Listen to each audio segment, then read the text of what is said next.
أعوذ بالله من الشيطان الرجيم. بسم الله الرحمن الرحيم. الحمد لله رب العالمين. الحمد لله رب العالمين،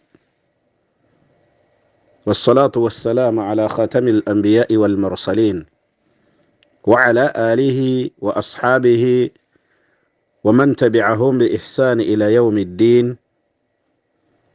يقول عز وجل: إن الذين كفروا من أهل الكتاب والمشركين في نار جهنم خالدين فيها أولئك هم شر البرية.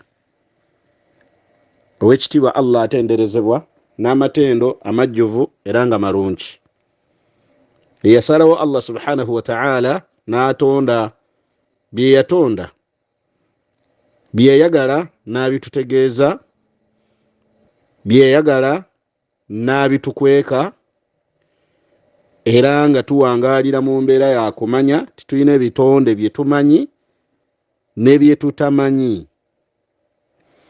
Yeesiimye oyo Allah subhanahu wa ta'ala gwe yakenkula nti tuli mu lugendo, ng'olugendo olwo tulina okwetegereza obupande obw'ekkubo lye tukwata oba lye twolekedde.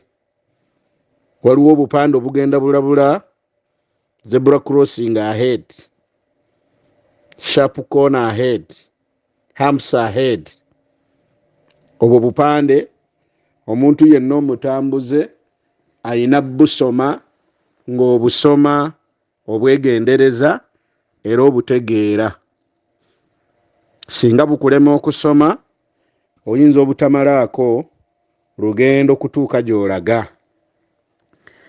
Ab'ebitiibwa, mu ngeri ya balaaga oyo kye twagala okutegeeza kwe kubeera nti Allah subhanahu wa ta'ala ekkubo ly'okumusisinkana yaliteekako obupande nga ge mateeka.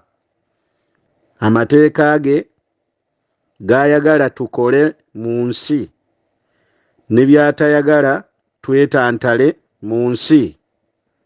Supiidi gy'ayagala tuvuge gye bayita speed limit mu nsi.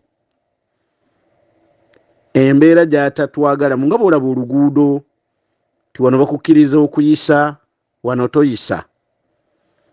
Wano bakukkiriza okubeera nti opaakinga, wano topaakinga. Wano tokkirizibwa kuyimirirawo, wano oyimirirawo.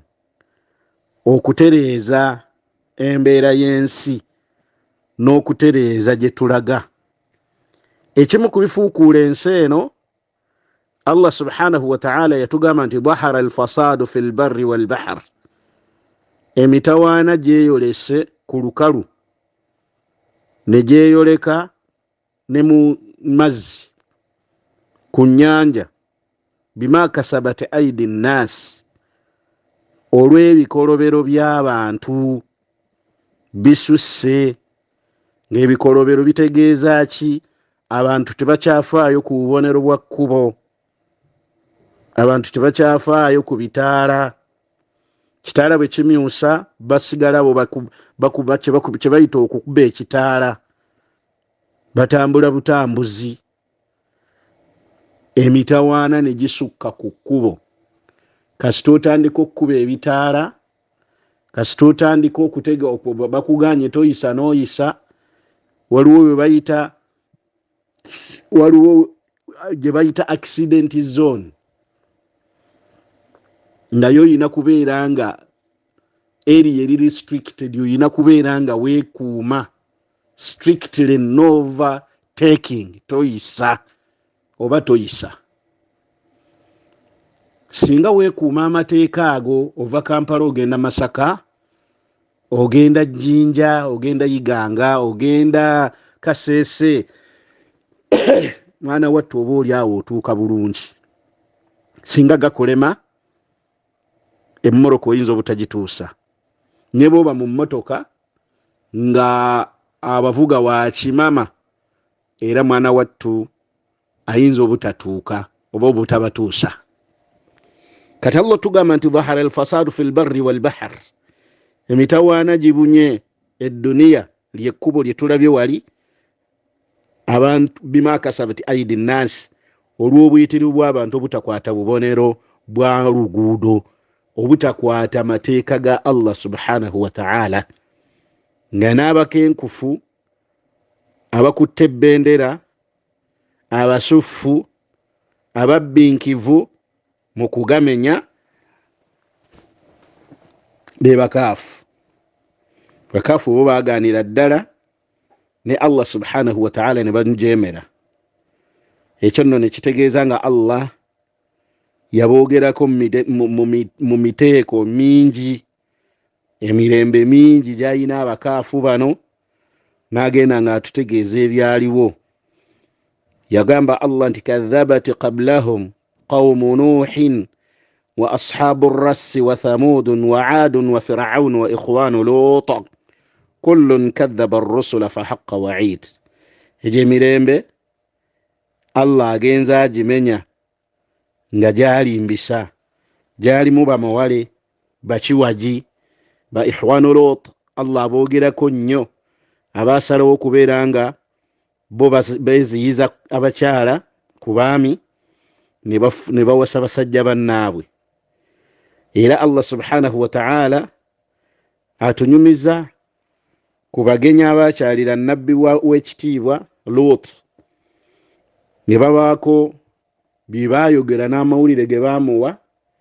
Bwe yamala n'ababuuza nti fama hatubukum ayyuha almursalun, kiki ekibaleese empayopayo? Qaalu inna ursilna ila qawmin mujrimin. Baga nti ffenno tulabira wano tuyitiddewo buyitizi naye tutumiddwa ku kibiina ky'aboonoonyi. linursila alayhim hijaratan min tin. Allah atugambye akaalo tukakubeko mizairo tukabetente kaggwewo. Bwali bwonoonefu obwali buyitiridde ng'abantu bali ebisiyaga. Olwaleero abantu bye balwanira tis a human right is ordinary behavior. Abasazeewo akolenga bw'ayagala, naye nga tewali kkubo lye bayinza kugamba nti ekkubo eryo livugirwamu nga bw'oyagala, ebbanga lirimala nga lyabidduka. Naye edduniya ya Allah abakufaaru baagita ebeere ng'etambulirwamu nga buli muntu bw'ayagala, naye nga tewali kkubo lye bayinza kutambuliramu. Newankubadde bw'oba ogenze mu byobufuzi, teri gavumenti eyinza okugamba nti kati ffe tubakulembera bukulembezi naye buli muntu ali waddembe okukola by'ayagala. Tekiriiyo. Naye bwe kyatuuka ku Allah nnyini nsi nannyini kuteekateeka, alladhi khalaqana fasawwarana, eyatukola n'atwenkanyankanya n'atuteekateeka mu nteekateeka esinga okuba eya waggulu, n'abaako by'atulagira twagaana. Allah subhanahu wa ta'ala atugamba atya nti innal ladhina kafaru, mazima abantu abo bakiwagi abawakanya Allah subhanahu wa ta'ala ne bawakanya ebitabo by'amateeka ge, bwe bubonero bw'oku kkubo buli bwe tulabye, ne bawakanya ne bannabbi. Kubanga ku kkubo kubaako oluusi abakwasi b'amateeka nga bwe kiri ku kkubo, era w'omulabira bw'akuyimiriza ati babayita ba mikono myeru, ate bw'omuyitako nga toyimiridde mitawaana. Bannabbi abalina otukwasisa amateeka ago, bannaffe mu mirembe egy'enjawulo babayigganya, ne babayigga, ne babajeemera, abamu oluusi n'okubatta ne babatta. Allah subhanahu wa ta'ala aga nti inna alladhina kafaru min ahli alkitabi wal mushrikina. Allahu akbar. Allah subhanahu wa ta'ala aga nti inna alladhina kafaru, mazima abakufaaru, mazima abawakanyi mu bannannyini bitabo n'abo abagatta ku Allah subhanahu wa ta'ala, fi naari jahannam, bamuliro jahannam, gye bagenda mu maaso g'owekitiibwa Allah tebalinayo kalungi, teri ssuubi, teri kweyagala, teri buwanguzi. Bagenda mu muliro, khalidiina fiiha, bagenda kuwangaala mu gwo obutaguvaamu. Ulaika hum sharrul bariya, abo babi mu bitonde byonna Allah bye yatutegeeza ne by'atatutegeeza okubeera nti be basinga okuba ababi mu byonna. Allahu akbar. Allah abarankinze number 1 niyo muliro Allah gwayogerako wallahi omuntu singa yali amanyi kyekyassa ebitabo ebyenjawulo ku mirembe egy'enjawulo Allah n'asindika ababaka ab'enjawulo ku mirembe egy'enjawulo kubeera nga batulaga Allah byayagala n'okutulaga byatayagala. Abaneekwata ku byayagala falillahi alhamdu bagenda kubeera nga Allah bawa okwesiima nga nayo yejja nasaba Allah atuteeke mu bo ataasaasira abaatusooka abajjulukira ku nkola eyo asaasire n'abaliddawo nga tumaze okuvaawo abalibeera nga bali era ku nkola eyo. Allah subhanahu wa ta'ala ku bantu abagenda okuzikirira mu ssuula eyitibwa Nisa yemu ku ssuula ezakkira e Madiina yatugamba nti innal ladhina kafaru aya ya 5 ndoozanga mu 6 5 suratu Nisa yaga nti innal ladhina kafaru bano bayise ulaika bayise sharrul bariya yaga nti abo bennyini alladhina kafaru bi ayatina abawakanya obubonero bw'okunguudo abawakanya amateeka gange abawakanya bannabbi be bo ne baagala kukola nga bwe baagala so nga ate ne bw'obeera nga oyina makaago nga bannyinimu tosobola kugamba nti amaka gange buli muntu akolenga bw'ayagala omukyala akolenga bw'ayagala n'abaana bakolenga bwe baagala ne shamba boy akolenga bw'ayagala ne maid akolenga bw'ayagala nedda wabaawo amateeka buli unity yonna erimu administration ebaako amateeka gaayo. Wallahi abantu bano Allah bayisa ababi ne baddira ezimu ku unity Allah subhanahu wa ta'ala ze yateekateeka nga zirina okubaamu amateeka gaazo ne bagifuula nagalaale nga nayo yensi bo ne baddira ne bateekateeka enkola yaabwe gye baagala efuge olw'okwewaŋŋamya ku nsi eno nga bagamba nti yaabwe ne baleeta systems ze tunaalaba mu maaso awo mu bitundu byaffe ebijja baintroducinga kye tuyita socialism, imperialism, communism. Allahu akbar. Communism, waliwo capitalism, zionism. Ebyo byonna bagenda babiteekawo kusiimuula nkola ya Allah nnyini nsi bateekewo eyaabwe. Era gye bagenza Allah abawaddemu akalembereza enkola zaabwe zigenze zirakaalaka n'abawa n'amaanyi nga boolaba olwaliro Abayudaaya bwe bali okukola bye baagala ng'abawaddemu akalembereza. Allah aga nti innal ladhina kafaru bi ayatina, mazima abo bonna abanaalemesa ne bajeemera ne befuula bamawale bakyewaggula ku mateeka gange sawfa nuslihim naara, ngenda bayingiza muliro kullama nadijat juluduhum, ogugenda okufenkenya emibiri gyabwe basiriire basirike, baddalnahum juludan ghayraha liyadhuku al'adhab. Allah agenda buli we balisirikanga agenda kubazaawo nga bwe babadde bambaza emibiri emipya, liyadhuku al'adhab, basobole okweyongera okubonerezebwa. Inna Allaha kaana, Allah agamba subhanahu wa ta'ala liyadhuku al'adhab, basobole okweyongera okukomba ku bibonerezo. Inna Allaha kaana azizan hakima, mazima Allah okuva edda nedda wa kitiibwa nnyo ekisukkulumu ate ye mulamuzi ow'oku ntikko. Abange embeera yeeyo bwetyo bwefaanana ku bantu Allah bakyawadde amaanyi. Omulundi ogwayita twatunuulira bamawale mu bamu ku basaasaanyi b'obwonoonefu Allah subhanahu wa ta'ala basobodde okuwa obusobozi mu nsi. Twalabayo 10 n'olwaleero obudde bwe bubatukkiriza tugenda kulabayo 10 nga Allah subhanahu wa ta'ala bingi byayogera ku bantu abatusooka n'abantu enneeteekateeka gye beeteeseteese okwonoona obutonde, okwonoona obubumbwa, okwonoona programu ya Allah subhanahu wa ta'ala. Akanyola bikyakagenda mu maaso Falastin, abaana Adamu abasinga obungi bakyebasizza ku saidi y'Abasiraamu, naye ng'abakulu abo bamanyiddwa mu myaka gyana, myaka gya 3 eyo balumba eggwanga eryali liyitibwa Falastin, ne batta abantu, ne bawamba ebyabwe, ne basiba be basibye, era ensi n'esirika n'okutuusa kati ekyasirisa obulyazaamaanyi obugenda mu maaso.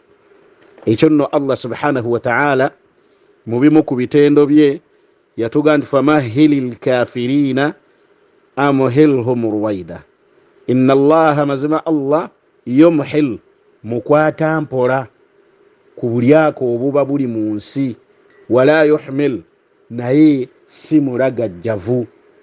Yagamba nti abange mbagende empola, mubawe ka distance abaliwa alkafirin, abakaafu, amuhilhum ruwaida, naga nti nze mbawaddemu akaseera katono, naye nga bw'anaaba abakutteko oba abamu ku be yakwatako, yatuga nti inna batsha rabbika la shadid, bw'aba asazeewo kubetenta abetentera ddala kumalawo, era bw'aba asazeewo kuvumbagatira anyweza.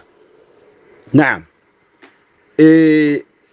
onoomu ku bapuliida bannamateeka abakukutivu mu Isirayiri bamuyita Bazalel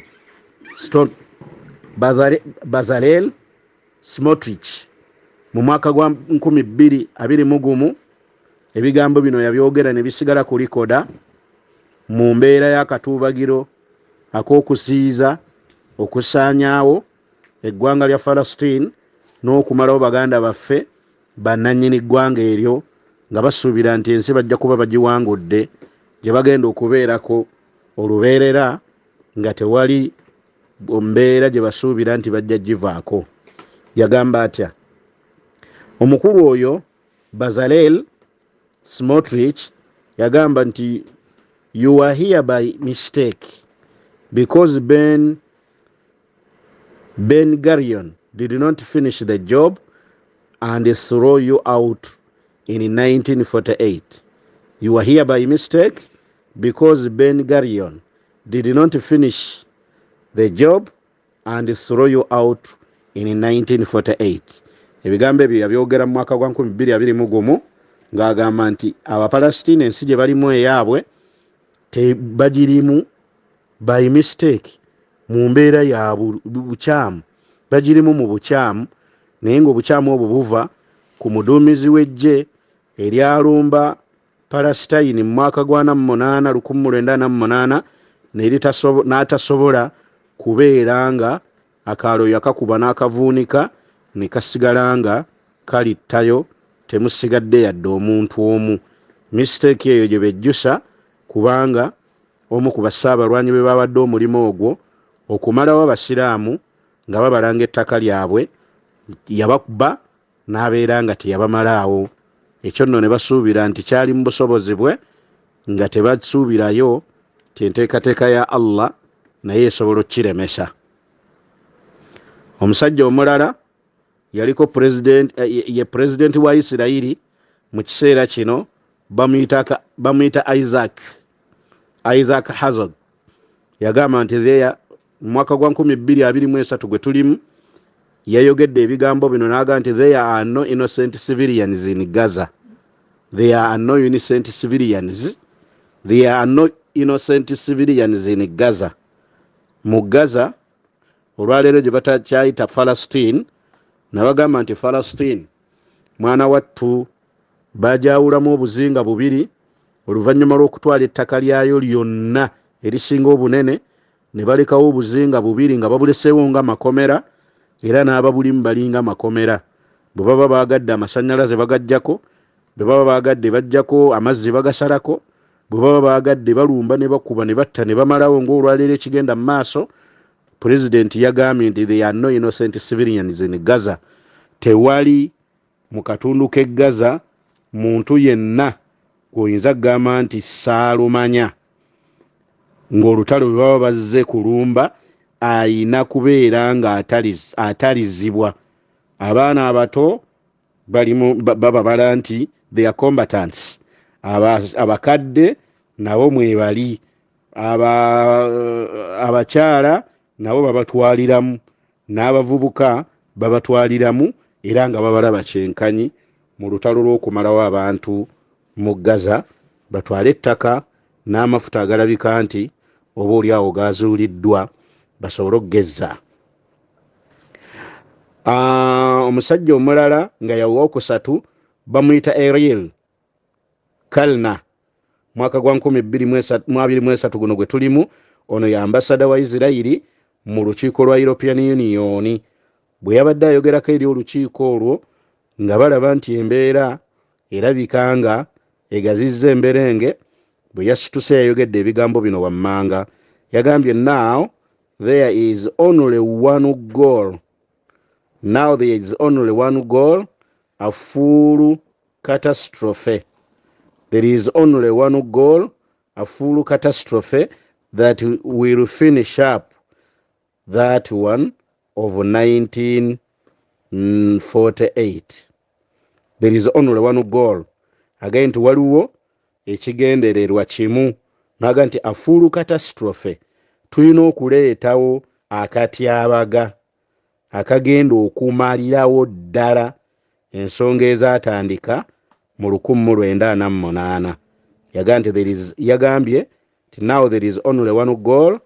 Which goal? He defined the goal, a full catastrophe that will finish up that one of 1948.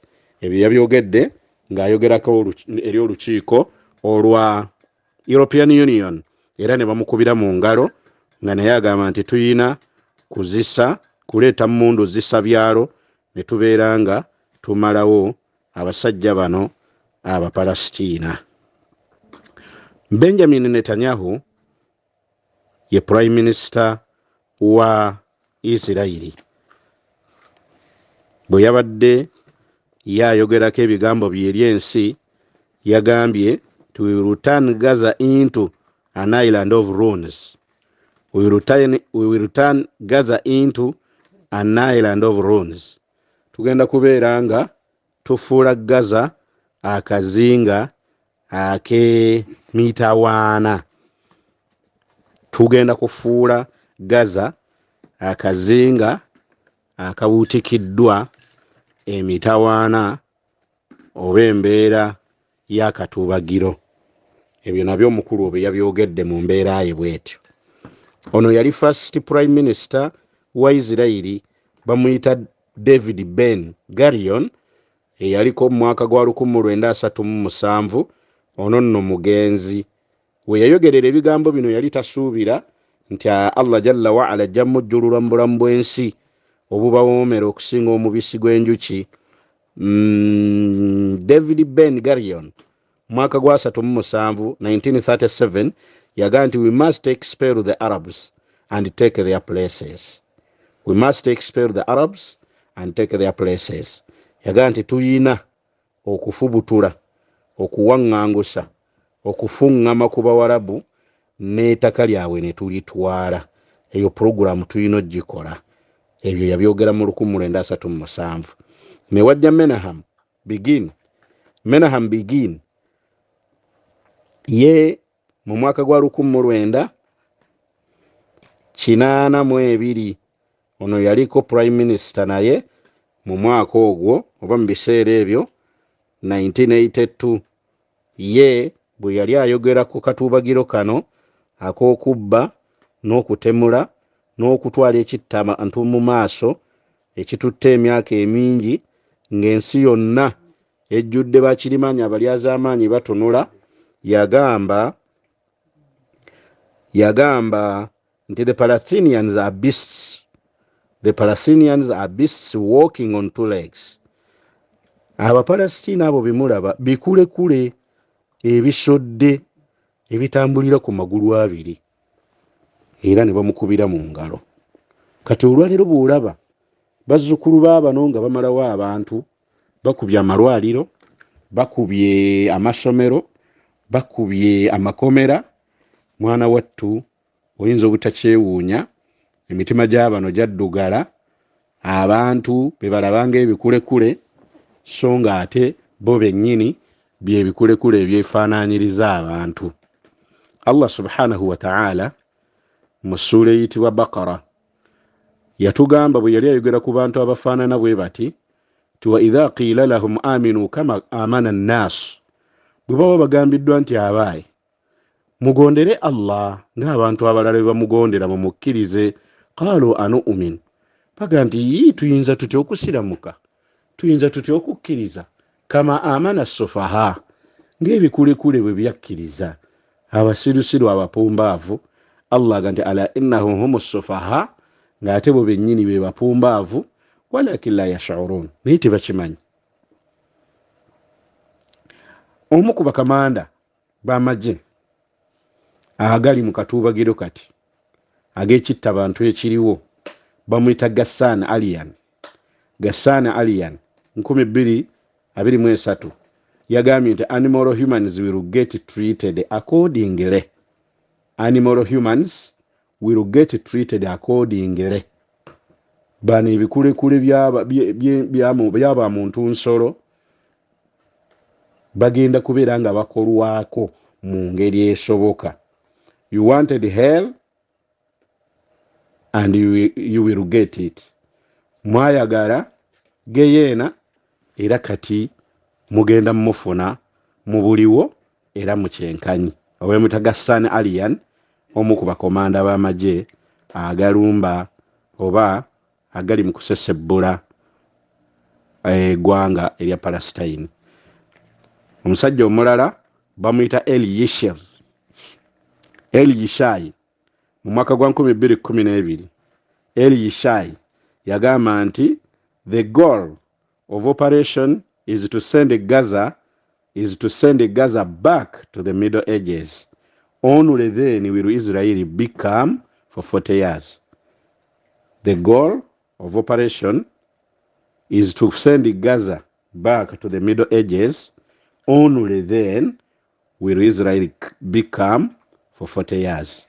Naga nti ekigendererwa ky'okukuba n'okusaanyaawo n'okulumba kwe kuzza abatuuze b'omu Gaza mu mbeera y'obwakadduwannema.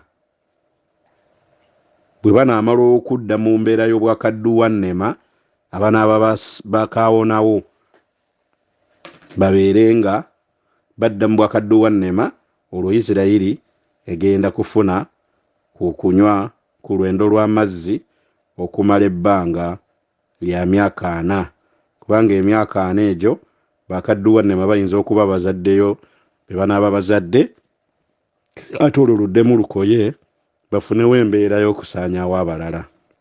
Ebigambo ebyo yabyogera mu mwaka gwa 2012, gy'emyaka egirabikira ddala nga giweze emyaka 11 egiyise.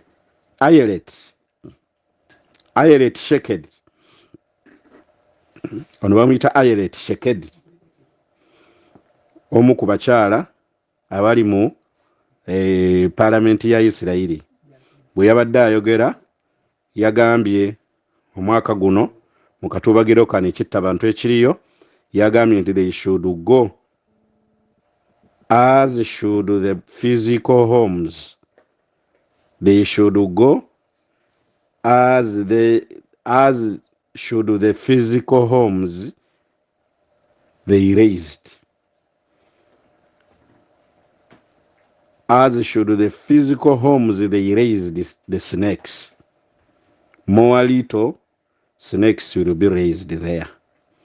Agambye nti bano balina kugenda ngera bwe tugenze, balina kubetentwa nga bwe tubetense ennyumba zaabwe n'amaduuka gaabwe n'ebizimbe byabwe. Bwe tunaamala obibetento bimalawo, oba oli awo abayise misota. N'agamba nti nga bwe kiri nti misota egyakuliramu bwe twagimalawo, bwe tunaaba tubamazeewo oba tunaaba tugimazeewo, kijja kubeera nga tusigazzaawo obusotasota obutonotono obunaaba busobola okukulira mu nsi oba mu kitundu kye tumaze okubetenta. Ebigambo ebyo insha Allahu taala byayogeddwa abamu ku bakungu ab'eggwanga eri ly'Abayudaaya abeeyita nti basajja bakyala balwaniririzi ba ddembe. Naye nga insha Allah mbakubiriza eyo yonna buli awulira eddoboozi lino emikono temugijja waggulu, musabire baganda baffe twongere okulongoosa. Bwe tunaalongoosa ow'ekitiibwa Allah ebisigadde ajja bikola. Bw'anaabiyingiramu edduniya yiye naffe tuli babe, mwana wattu nabali abeegiriisiza ku bakkiriza babawambeko ebintu byabwe olw'eryanyi n'ejjoogo n'obukyayi n'effutwa n'effibitizi n'enge. Ow'ekitiibwa Allah ajja kubeera nga abamalawo, kubanga akimanyi bulungi nti bitonde bikyamu era bitonde si birungi. Nabwe kityo insha Rabbul Izzati wal Jalal tulongoose ate twongere okusaba ow'ekitiibwa Allah abeere nga ataasa baganda baffe abo olw'ombulegerwa abalyazaamaanyi mu mbeera efaanana bwetyo. Bw'anaaba tuwadde obudde tugenda kutunuulira insha Allah ebiddako nga tukyatunuulira n'okwekenneenya biki ebiri mu luwannando olwo olw'Eggaza ne West Bank, era tulina kukola tutya okubeera nti omuntu atuuka ku buwanguzi insha Allahu Rabbul Izzati wal Jalal. Okufa kw'abantu tekulaga kuwangulwa, n'okugwa kw'ebizimbe tekulaga kuwangulwa. Nabwe kityo obuwanguzi tukyabusuubirira ddala. Mwana wattu olwaleero bwe tugamba nti Allah tabaraka wa ta'ala omuntu afudde aba awangudde, kiyinza okukubeerera ekizibu, naye nga wallahi tujja kitunuulira oba oli awo tukirabe ti Allah bw'aba akujjululidde ku mazima ate tukubalako tutya obuwanguzi ng'ojjulukuse, oba oli awo tujja genda tubiraba. Subhanaka Allahumma bihamdika ashhadu an la ilaha illa anta astaghfiruka wa atubu ilayk. Wassalamu alaykum wa rahmatullahi wa barakatuh. Nsemyo jaffe nga tujijja ku kwagala kwajo tujizze ku ekyo Allah tabaraka wa taala kyayagala. Allahumma salli ala Muhammadin wa ala ali Muhammad kama sallaita ala Ibrahim wa ala ali Ibrahim innaka Hamidum Majid, wa barik ala Muhammad wa ala ali Muhammad kama barakta ala Ibrahim wa ala ali Ibrahim innaka Hamidum Majid. Allahumma rabbana atina fid dunya hasana wa fil akhirati hasana wa qina adhaban nar. Rabbana la tuzigh qulubana ba'da idh hadaytana wa hab lana min ladunka rahmatan innaka antal wahhab. ربنا ظلمنا أنفسنا وإن لم تغفر لنا وترحمنا لنكونن من الخاسرين. ربنا اغفر لنا والوالدين وارحمهم كما ربونا صغار. اللهم اغفر للمؤمنين والمؤمنات والمسلمين والمسلمات الأحياء منهم والأموات. اللهم انصر المجاهدين في سبيل الله في كل مكان برحمتك يا أرحم الراحمين. وصل اللهم على نبينا محمد وعلى آله وصحبه وسلم والحمد لله رب العالمين. السلام عليكم ورحمة الله وبركاته.